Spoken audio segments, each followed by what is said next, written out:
दुनिया के अनुचित रीत विचित्र अछि, विधि न के रचल विधान है। दुनिया के अनुचित रीत विचित्र अछि, विधि न के रचल विधान है।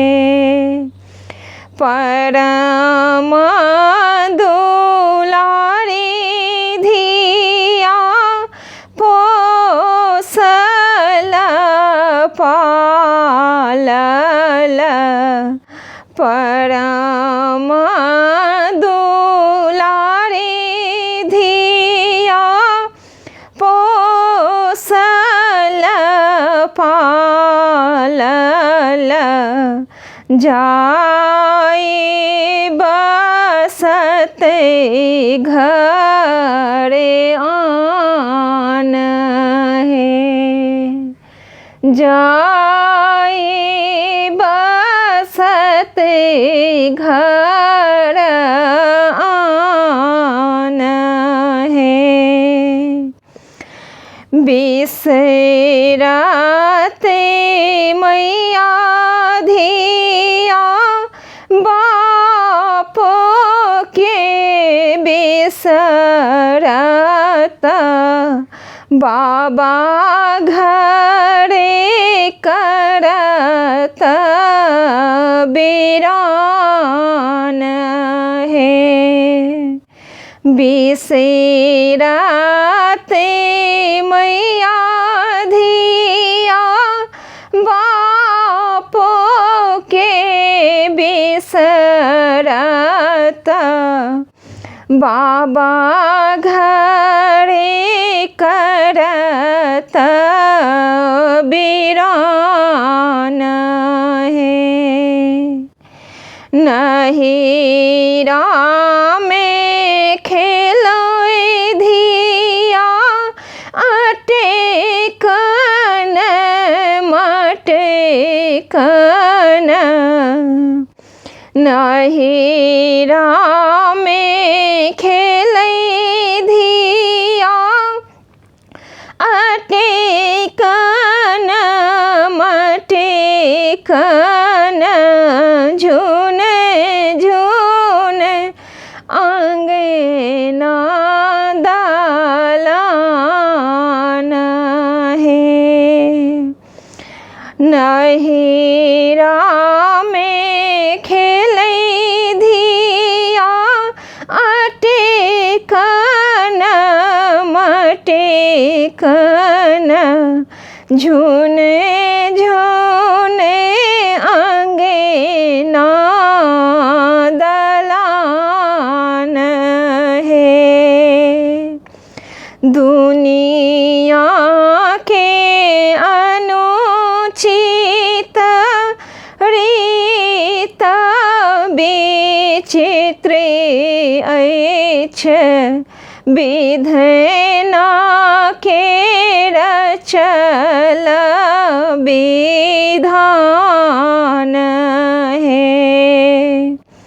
घड़ी घड़ी अंगना के गहना छै बेटी, घड़ी घड़ी अंगना के गहना छै बेटी, ओकरे में सब हक प्राण है, ओकरे में सब हक प्राण है। ओहो जे नबे संसार बसे तै केने जेतै पूरे सुनसान है। ओहो जेतै नबे संसार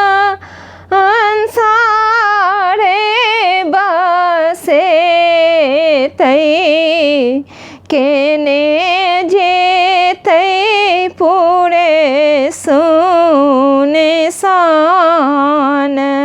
है। दुनिया के रीता अनुचित विचित्र ऐछ विधिना के लिखल विधान है।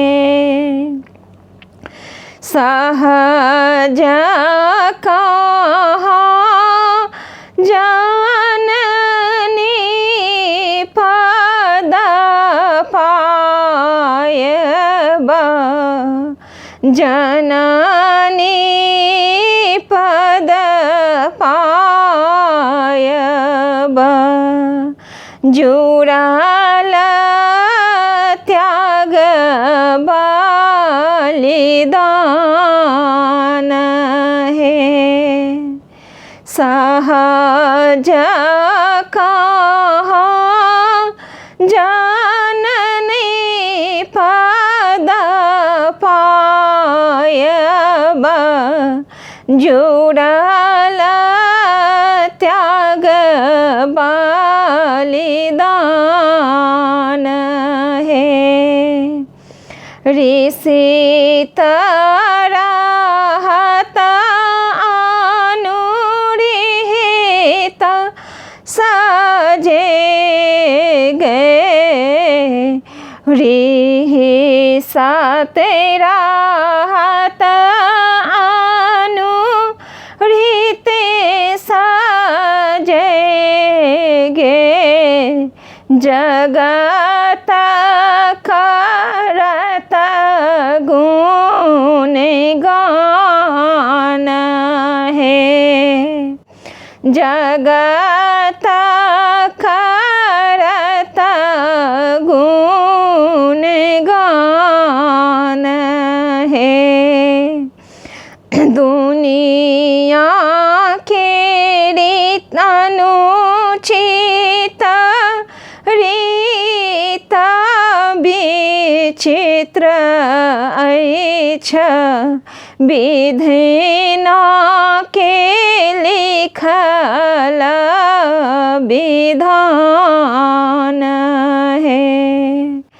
परम दुलारी धिया पोसल पालल जाई बसते घर आन है। जाई बसते घर आन है।